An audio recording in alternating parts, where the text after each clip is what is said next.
Terima kasih. Pertama-tama saya ingin mengucapkan terima kasih dan ucapan selamat milad bagi BSMI yang ke-18.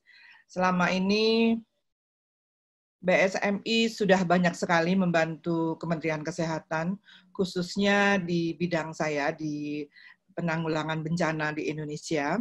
Itu kami selalu bersama-sama dengan BSMI dalam kegiatan-kegiatan kami, baik kegiatan di lapangan maupun kegiatan-kegiatan lain seperti penyiapan berbagai pedoman, berbagai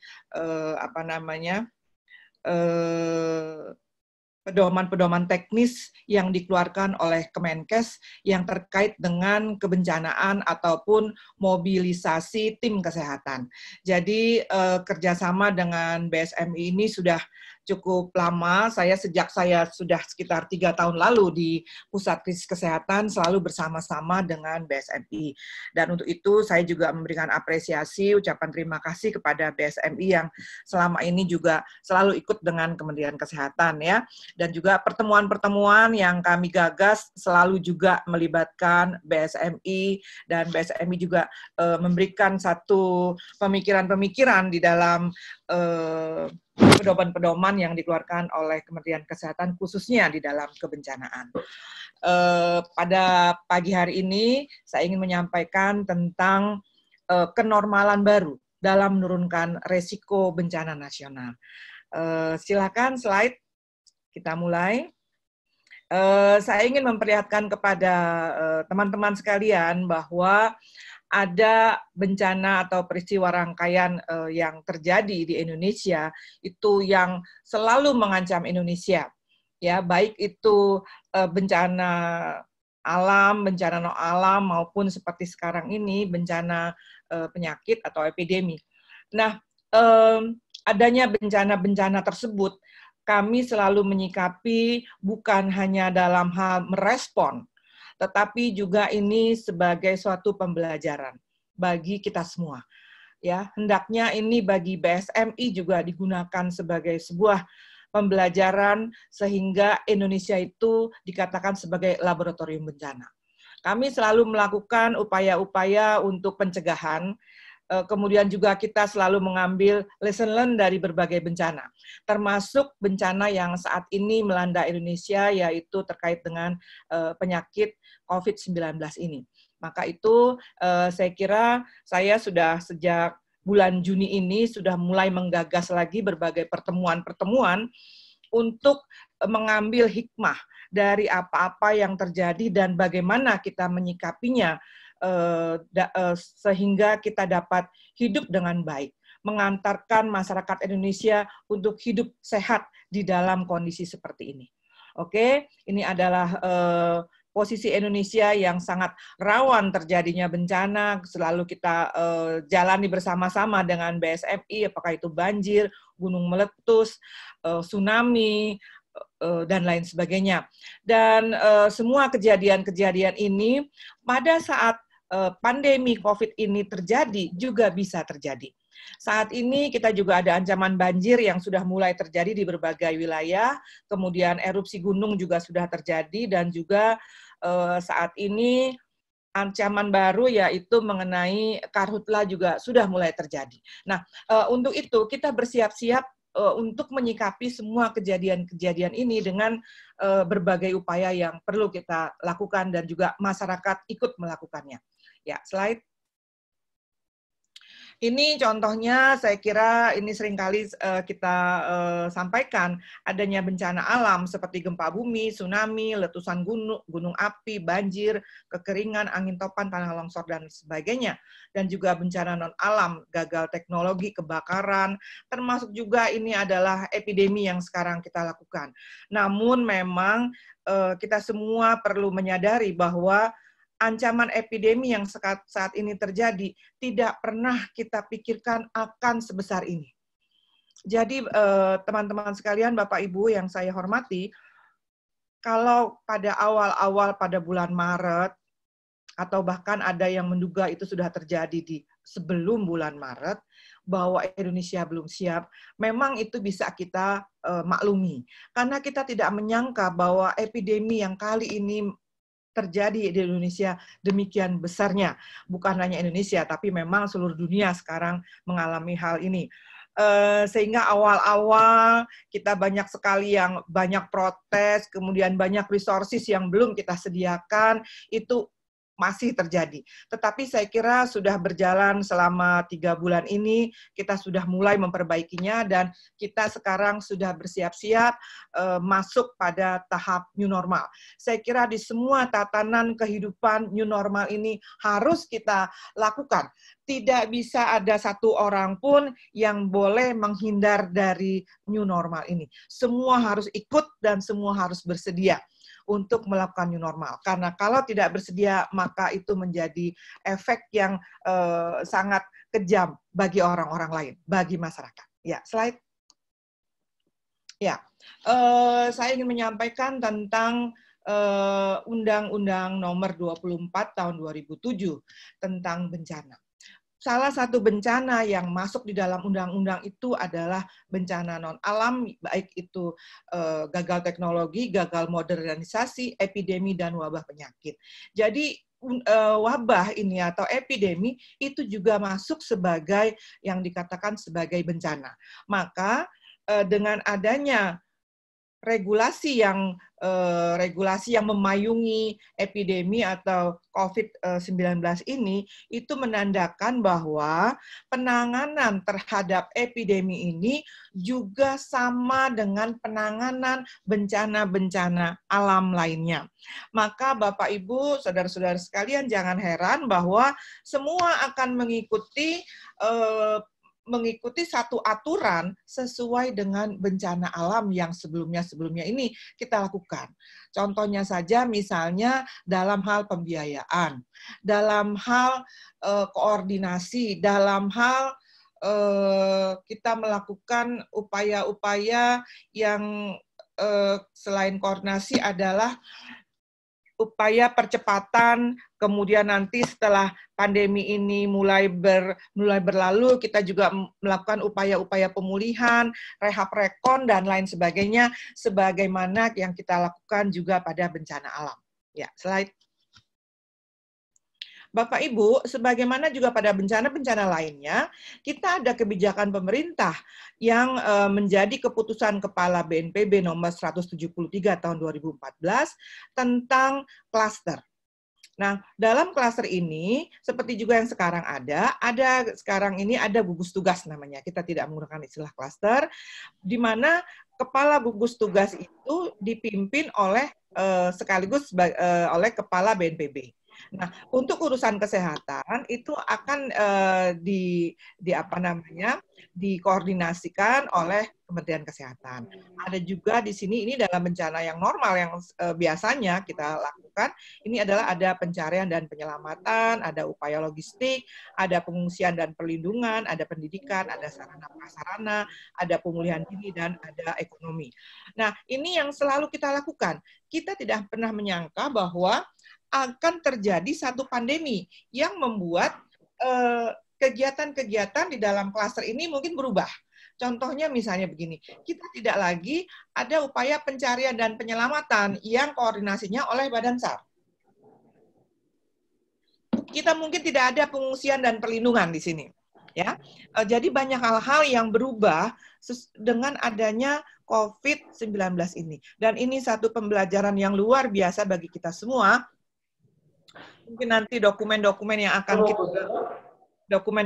akan kita buat itu akan tebal sekali, karena ini benar-benar satu hal yang berbeda dari apa yang sudah kita alami selama ini. Dan saya kira Kementerian Kesehatan dengan BSMI itu dapat kita lakukan satu kajian-kajian untuk pembelajaran dari COVID-19 ini. Ya, slide. Nah, ini saya menyampaikan tentang kenormalan baru, bahwa Bapak Presiden sendiri mengungkapkan fakta bahwa sampai saat ini kita belum menemukan vaksin dan belum juga ada obat. Jadi obat yang tepat, vaksin yang tepat yang dikatakan selama ini itu belum ada. Maka apapun alasannya, warga negara Indonesia itu harus beradaptasi dan hidup berdampingan dengan virus corona melalui sebuah tatanan baru yang disebut sebagai new normal, atau di dalam hal ini saya menyebutnya sebagai kenormalan baru. Kenapa? Karena kalau kita tidak mau, maka ancaman untuk penularan yang namanya COVID ini akan semakin besar. Ya, saya harapkan teman-teman relawan-relawan dari BSMI ini bersedia untuk terus-menerus melakukan edukasi. Bagaimana kita harus beradaptasi, hidup berdampingan untuk menangani virus corona ini bersama-sama. Nah, kondisi normal yang baru ini adalah di mana sesuatu yang sebelumnya dianggap tidak lumrah, sekarang menjadi sebuah kewajaran, bahkan kewajiban.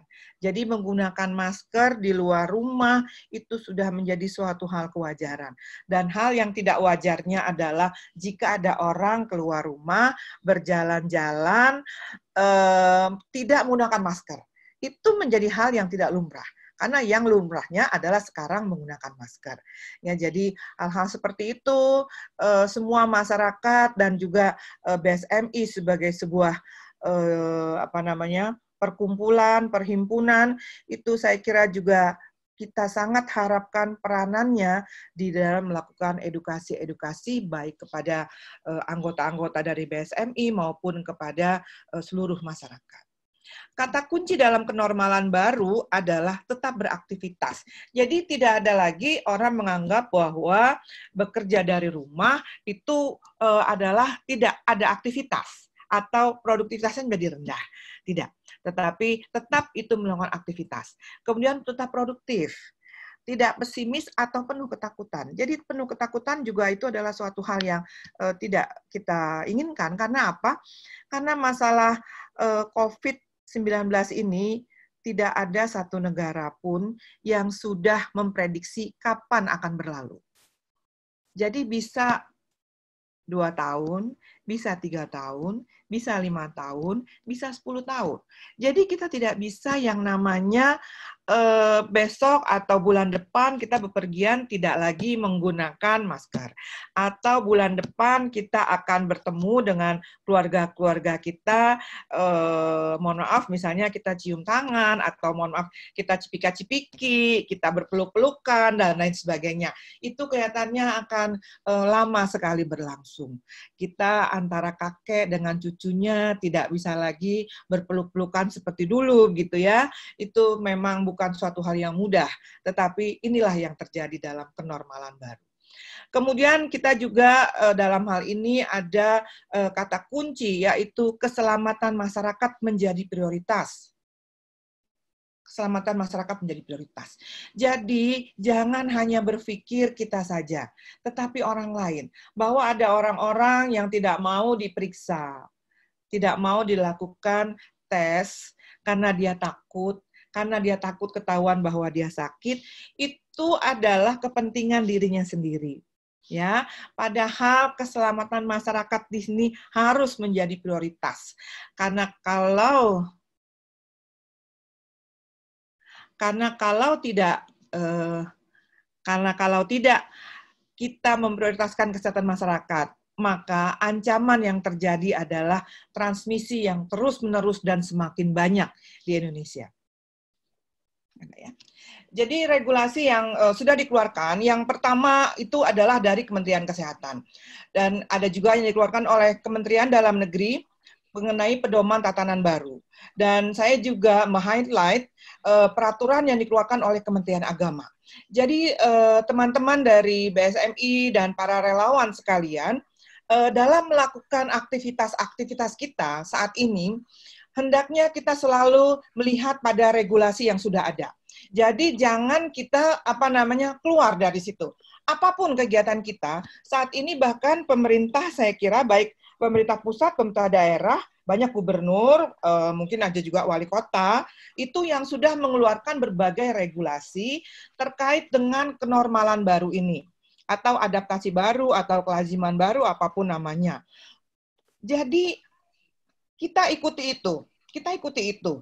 Jadi jangan sampai ada yang mengabaikan gitu. Pengabaian terhadap hal-hal ini itu beresiko besar. Kita baru saja mendengar adanya berbagai kegiatan yang tidak patuh pada protokol-protokol yang sudah sebenarnya dibuat, tetapi kita mengabaikannya, itu berakibat sangat fatal. Jadi saya minta kepada teman-teman untuk terus mengedukasi.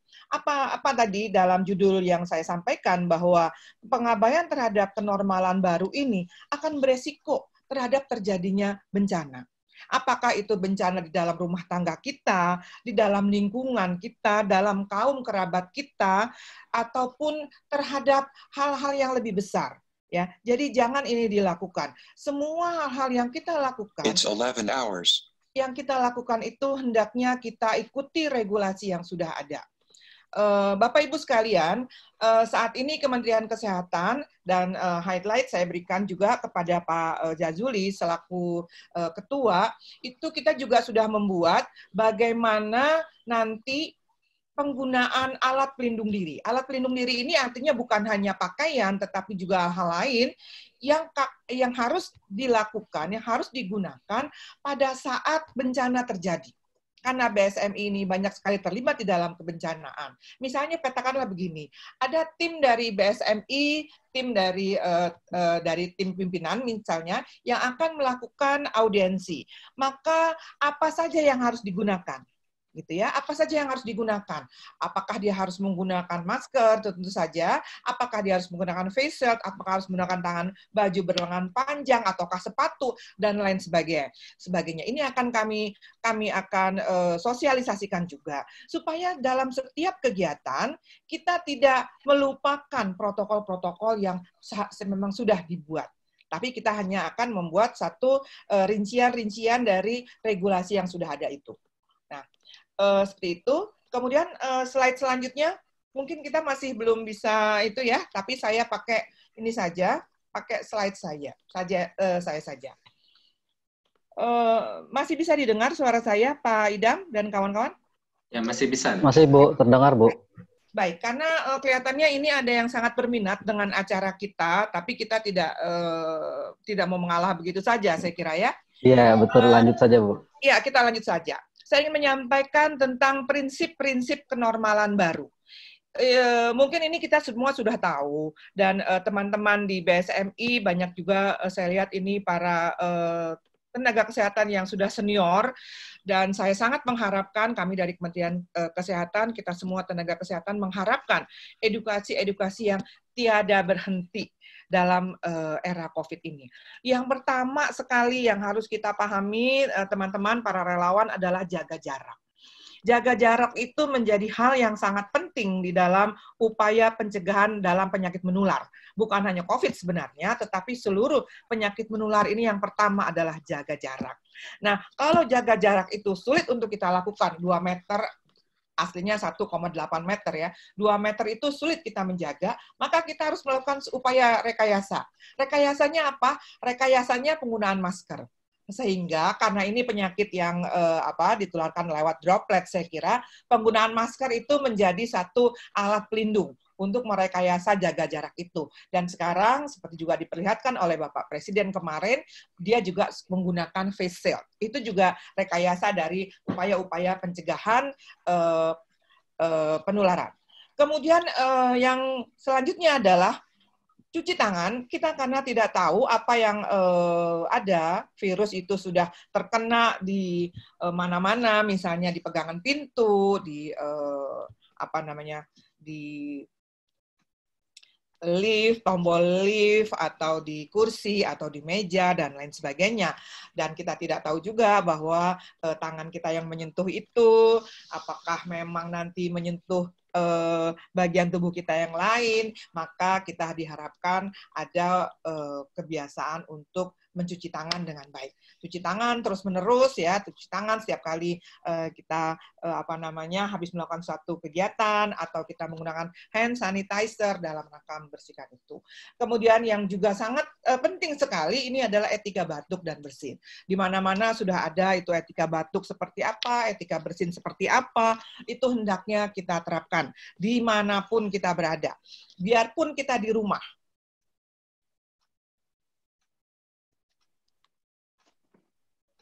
Jadi sudah ada ya. Oke. Biarpun kita di rumah, jadi hendaknya etika batuk dan bersin ini selalu kita terapkan.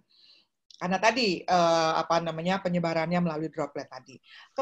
Kemudian kita juga harus bersedia ini. Ada pemantauan suhu tubuh ya. Pemantauan suhu tubuh akhirnya sudah menjadi satu kebiasaan setiap kali kita masuk ke dalam lokasi-lokasi terutama public area. Tetapi pemantauan suhu tubuh ini jangan kita harapkan hanya dilakukan oleh orang lain. Kita sendiri terhadap keluarga, terhadap orang-orang yang dekat di dalam satu rumah, itu juga harus memantau suhu tubuh gitu. Jadi jangan mengharapkan orang lain saja. Kemudian larangan berkerumun. Ya, larangan berkerumun di mana-mana ya, di tempat ibadah, di tempat-tempat fasilitas umum, saya kira larangan untuk berkerumun ya itu benar-benar harus dibatasi karena kita tidak tahu, mungkin kita sendiri yang membawa virus itu, mungkin orang lain yang membawa virus itu, walaupun dalam berkerumun ini kita menggunakan misalnya masker, face shield, kita menggunakan sarung tangan, tetapi tetap saja berkerumun ini kita upayakan untuk kita hindari. Kemudian efektivitas. Efektivitas dalam berkegiatan itu harus menjadi pertimbangan. Contohnya misalnya, teman-teman sekalian, untuk melakukan aktivitas kita bersama masyarakat, itu jangan seperti dulu lagi. Kita tidak bisa seperti dulu lagi, menggunakan waktu, mengobrol yang sesuka-sukanya gitu ya. Atau kita duduk makan di restoran atau di rumah makan, itu dalam waktu yang terus sambil kita ngobrol, walaupun kita pakai masker, walaupun kita pakai face shield. Jadi efektivitas. Bertamu kalau benar-benar tidak diperlukan, tidak usah kita lakukan. Ya, kemudian yang datang bertamu juga jangan datang bertamu tanpa konfirmasi. Jadi saat ini efektivitas dalam berkegiatan itu harus menjadi pertimbangan kita. Jadi jangan melakukan hal-hal yang tidak perlu. Kalau memang tidak perlu kita bepergian, kita tidak usah bepergian. Kalau tidak perlu kita makan di luar, kita tidak perlu. Ya, jadi saat ini juga saya lihat sudah banyak sekali orang-orang yang menawarkan makanan-makanan atau kebutuhan lain lewat rumah. Ya, jadi itu sangat baik. Selain juga kita lebih praktis menghindari untuk penularan, itu juga menggerakkan ekonomi-ekonomi kerakyatan, ya, ekonomi-ekonomi rumah tangga. Semua itu sangat baik. Jadi saya kira itu menjadi satu hal yang sangat positif juga yang harus kita lakukan. Jadi tidak perlu lagi kita berkerumun-kerumun pergi-pergi ke tempat-tempat yang tidak begitu penting. Jadi efektivitas dalam berkegiatan harus menjadi pertimbangan. Ya, slide selanjutnya. Kementerian Kesehatan sendiri sudah mengeluarkan ikon pada tahun 2017 yang disebut sebagai Germas. Jadi teman-teman dari BSMI kalau melihat ada kaos yang digunakan di Kementerian Kesehatan, ada tulisannya Germas, Gerakan Masyarakat Hidup Sehat, itu adalah satu ikon yang dikeluarkan oleh Kementerian Kesehatan sejak tahun 2017, yang sampai saat ini saya kira itu sangat efektif juga dalam kita mencegah penularan daripada COVID-19 ini. Yang pertama kita lihat di sini, aktivitas fisik secara teratur. Ternyata aktivitas fisik secara teratur itu memang sangat bermanfaat. Bukan hanya orang aktivitas untuk menurunkan berat badan, untuk estetika terhadap penampilan, tetapi itu sangat baik sekali dalam menunjang imunitas. Kemudian yang kedua, makan buah dan sayur dan gizi seimbang. Jadi teman-teman, para relawan BSMI dan semua masyarakat itu kita anjurkan makan buah dan sayur dan gizi seimbang. Ternyata ini sangat penting saat ini untuk diterapkan. Kenapa? Begini, kita tidak bisa membohongi rasa takut yang timbul akibat adanya COVID-19 ini. Kalau misalnya ada orang dengan status imunitas yang menurun, biasanya dia sangat mudah terkena flu, terutama pada perubahan cuaca. ya, pada perubahan cuaca. Kita nggak mau tahu dia itu hanya flu biasa atau kan dia COVID. Pokoknya kalau ada orang batuk, ada orang pilek di sekitar kita, maka kita semua akan menghindar, termasuk orang yang satu rumah. Nah, makan buah, sayur, dan gizi seimbang ini itu sangat penting dalam meningkatkan imunitas. Ya, bahkan saat ini orang-orang juga selain makan buah dan sayur dan gizi seimbang juga menambahkan dengan berbagai suplemen. Saya kira itu tidak terlalu penting kalau dia memang mengkonsumsi buah dan sayur. Dan hal positifnya yang saya lihat sekarang ini di masyarakat, ada kecenderungan orang-orang menanam. Ya, jadi apakah itu hidroponik ataukah tanaman-tanaman di pekarangan, itu sangat positif.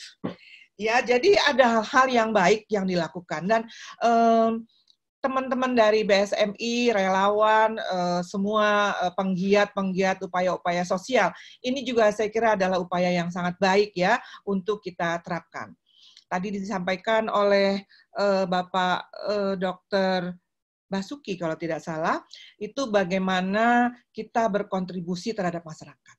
Jadi bukan hanya seorang yang kaya raya yang akan berkontribusi karena dia bisa bersedekah, tetapi juga kita orang-orang yang seperti kita ini juga sangat mungkin untuk bersedekah dengan melakukan edukasi-edukasi terhadap masyarakat. Kemudian merokok. Ya, jadi merokok ini salah satunya yang bahasa mudahnya itu akan lebih memudahkan virus COVID ini menempel di saluran pernafasan. Ya, kalau misalnya dia mudah menempel, akibatnya dia akan mudah sekali terkena penyakit ini. Jadi upayakan pada masa COVID ini tidak ada lagi yang merokok. Ya, nah ini perlu saya sampaikan supaya kita semua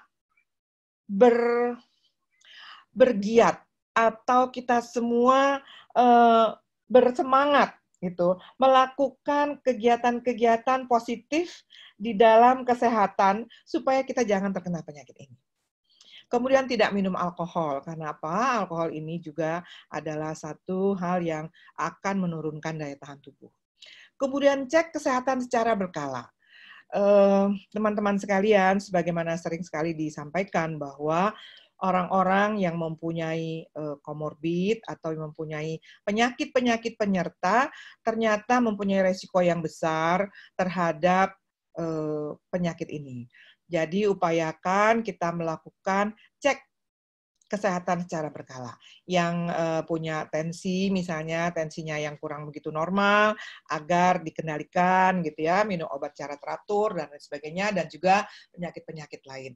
Dan aktivitas fisik secara teratur saya kira merupakan satu upaya yang sangat baik dalam mengendalikan kesehatan kita yang kurang begitu baik ya. Dan juga saya kira minum obat secara teratur.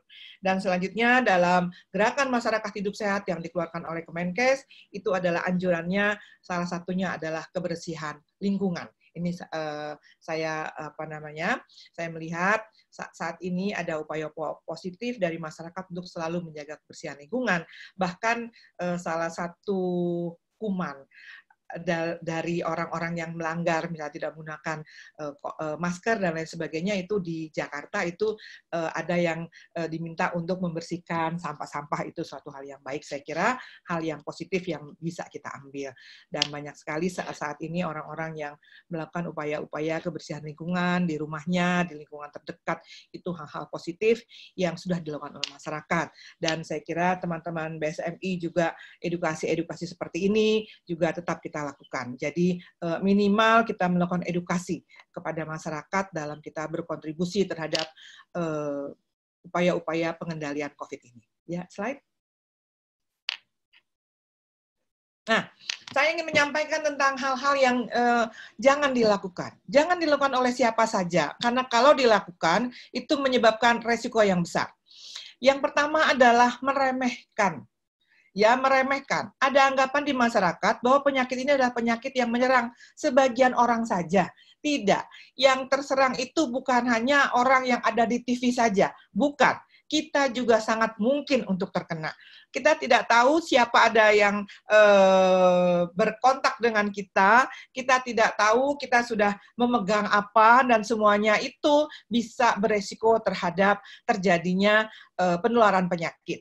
Jadi meremehkan adalah hal yang tidak boleh dilakukan. Yang kedua adalah mengabaikan penularan. Kebiasaan lama yang masih ingin terus dilakukan. Kumpul-kumpul, saling berpegangan, berangkulan, cipika-cipiki, dan lain sebagainya. Itu tidak lagi boleh dilakukan di masa kenormalan baru. Jadi saya kira kalau kita lakukan itu, orang yang menjadi kontak kita juga akan heran. Kenapa kita masih mau melakukan itu? Jadi itu sudah tidak boleh lagi dilakukan, ya. Apakah nanti pada 2 tahun lagi itu akan bisa kita lakukan? Saya sangat pesimis bahwa itu bisa dilakukan lagi. Gitu. Jadi kelihatannya memang itu sulit sekali untuk dilakukan karena ini adalah penyakit menular, teman-teman sekalian. Jadi penyakit menular ini bisa kurvanya itu bisa turun lalu naik, lalu turun lagi, lalu naik lagi, turun lagi, bisa naik lagi. Jadi hal-hal seperti itu. Sampai kita menemukan vaksin, sampai kita menemukan obat yang tepat untuk penyakit ini. Selama itu belum ditemukan, maka kenormalan baru seperti ini akan harus dilakukan. Kemudian selanjutnya, hal yang jangan dilakukan adalah tidak mengikuti anjuran kesehatan. Ya, yang pemerintah sampaikan itu adalah untuk kepentingan masyarakat sendiri agar jangan tertular penyakit ini. Ada penolakan-penolakan, misalnya pemeriksaan atau tes yang dilakukan di pasar, atau dilakukan di terminal, atau dilakukan di sarana pelayanan kesehatan, sarana pelayanan umum, dan lain sebagainya. Masyarakat tidak mau. Takut, ya. Saya kira kalau itu dilakukan oleh pemerintah, itu adalah untuk kepentingan masyarakat sendiri. Saya harus sampaikan bahwa modal pemerintah untuk melakukan pemeriksaan itu cukup besar. Ya, kalau kita mau memeriksa yang namanya swab test, itu biayanya mungkin kalau di bawah 1,5 juta itu tidak ada. Jadi itu harganya mahal. Jadi kalau pemerintah mau melakukan itu sesuatu yang yang membutuhkan resources besar gitu. Jadi itu mohon dapat dihargai. Dan apa yang terjadi? Apakah itu sakit sekali? Tidak. Apalagi kalau menggunakan RDT. RDT itu hanya 10 menit. Ditusuknya juga hanya sedikit, jadi itu tidak sakit. Dan kita tahu bahwa kalau memang kita yang terkena penyakit itu, maka kita akan dilakukan upaya-upaya yang sederhana. Karena apa upaya sederhana? Karena kita tidak menunjukkan gejala. Artinya, mungkin kita akan diminta untuk yang namanya karantina mandiri. Karantina mandiri bagaimana? Karantina mandiri di rumah. Itu kita memisahkan diri gitu ya dengan anggota keluarga lain, tapi kita masih tetap di rumah. Tetapi kalau kita adalah orang yang sendirian, kemudian kita juga orang yang sudah berusia lanjut, kita sendirian di rumah, tidak ada yang akan mengawasi kita, maka kita akan diminta di sarana pelayanan, bukan di rumah sakit ya, sarana pelayanan yang memang diperuntukkan bagi karantina. Ya, itu yang akan dilakukan oleh pemerintah dalam rangka kepentingan masyarakat, bukan hanya kita. Jadi egoistis untuk menghindari anjuran kesehatan dari pemerintah itu agar kita atau jangan dilakukan. Karena ini menyangkut kepentingan masyarakat luas. Kemudian juga kita takut misalnya kalau nanti di pasar itu ketahuan ada yang kena, pasarnya ditutup. Ya, kita memang mendapat untung dari apa yang kita lakukan di pasar itu, kita hidup dari situ dan lain sebagainya. Untuk itu kita menjaga pasar kita agar masyarakatnya di pasar itu semua sehat. Ya, baik kita yang sebagai pedagang di situ maupun orang-orang yang datang ke situ. Tetap di dalam pasar kita melakukan anjuran atau protokol kesehatan. Tetap jaga jarak terhadap orang-orang yang datang. Ya, kemudian uang yang diberikan kepada pelanggan kepada kita terima dengan baik, kemudian setelah itu kita cuci tangan atau kita menggunakan hand sanitizer dan lain sebagainya. Jadi kita tetap mengikuti anjuran kesehatan. Kemudian selanjutnya adalah tidak usah bepergian. Ya, kemarin ini kita diminta untuk tidak melakukan mudik. Ya, karena waktu kita mudik mungkin kita yang membawa penyakit itu kepada orang-orang di kampung kita. Kalau yang tinggalnya di kota pulang ke kampung, apa yang terjadi? Kalau yang di kota mungkin fasilitas kesehatan di kota itu mumpuni. Artinya sanggup untuk mengobati orang-orang. Tapi begitu kita pulang ke desa, di mana di situ sarana pelayanan kurang tersedia, maka ancamannya akan besar bagi penduduk di desa itu. Nah, ini yang harus dipikirkan oleh kita semua. Nah, edukasi-edukasi dari teman-teman relawan BSMI ini sangat kami harapkan untuk membuat masyarakat menjadi lebih peduli hal ini. Kemudian ada juga jangan dilakukan, yaitu menolak gaya hidup sehat. Saya kira waktunya sudah sebentar lagi habis, tapi saya juga sebentar lagi. Jadi jangan menolak gaya hidup sehat. Oke, ada satu hal lagi yang sangat penting yang ingin saya lakukan, mungkin slide terakhir. Slide please, satu slide. Ya, ini stigma. Jadi teman-teman, ini penting sekali dan saya juga sangat mengharapkan partisipasi dari pemimpin masyarakat, pemimpin agama, stigma. Jadi orang yang sudah terkena dan keluarganya ini sangat menderita. Jadi jangan di stigma, justru kita bantu. Yang kedua adalah stigma terhadap tenaga kesehatan. Dan yang terakhir, stigma terhadap jenazah. Mohon teman-teman sekalian, kita semua mengedukasi untuk masyarakat jangan melakukan stigma. Karena penderitaan yang ditimbulkan oleh penyakit ini sangat berat. Apalagi bagi tenaga kesehatan. Tenaga kesehatan untuk mencegah jangan tertular, dan juga dia sendiri harus berjuang untuk menyehatkan masyarakat. Jadi itu adalah hal-hal yang penting kita perhatikan. Dan terakhir, slide, saya kira saya ingin menunjukkan bahwa ini adalah grafik perkembangan. Grafik perkembangan terus naik. Ya, mudah-mudahan yang sembuh juga kurvanya semakin naik. Mudah-mudahan semua masyarakat sadar dan segera memeriksakan diri, jangan sampai menunggu sampai parah untuk datang ke fasilitas kesehatan untuk berkonsultasi. Dan kita juga jangan melakukan stigma-stigma terhadap masyarakat yang akhirnya walaupun kasusnya tetap naik, tapi yang sembuh makin banyak dan juga yang meninggal semakin berkurang. Demikian Bapak Ibu, akhir kata, wabillahi taufik wal hidayah. Wassalamualaikum warahmatullahi wabarakatuh.